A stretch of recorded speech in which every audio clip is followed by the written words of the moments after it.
بسم اللہ الرحمن الرحیم۔ اللہ اکبر کبیرہ والحمد للہ کثیرہ وسبحان اللہ بکرۃ واصیلا۔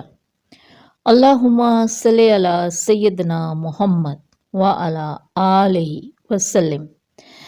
الحمدللہ آج 26 شعبان المعظم ہے، تو آج آپ کے ساتھ میں یکم رمضان المبارک کی رات کے وظائف شیئر کروں گی، جو کہ آپ نے چاند دیکھ کر کرنے ہیں۔ اب یہاں معاملہ ایسا ہے کہ چاند کا اعلان تو کافی دیر سے ہوتا ہے یہاں پر، اور بعض اوقات انسان خود اپنی آنکھ سے چاند دیکھنے سے قاصر ہوتا ہے، موسم کی وجہ سے یا مصروفیات کی وجہ سے۔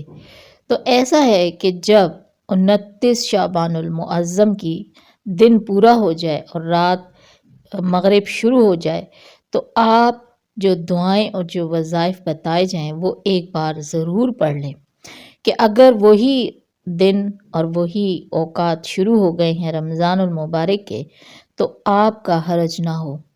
اس چیز کا انتظار نہ کیجیے کہ اعلان ہو تو آپ وظائف پڑھیں، کیونکہ کلام الہی پڑھنا یا ان چیزوں کا پڑھنا کبھی بھی رائے گاں نہیں جاتا۔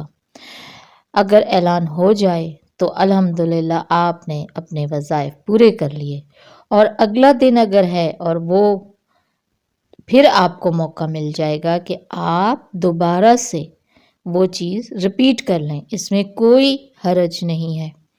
تو سب سے پہلے آپ دیکھیے کہ چاند دیکھنے کی دعا آپ ضرور پڑھ لیں، جو میں نے ویڈیو بنائی ہے اس سے اپنا ترجمہ اور تلفظ ضرور ٹھیک کر لیجئے، تاکہ آپ کو پورا اجر اور ہر مہینے پڑھنے کی کوشش کریں کہ وہ ہر مہینے کی دعا ہے، ہر مہینے ہی الحمدللہ اللہ تعالیٰ ہمارے لیے چاند نکلتا ہے۔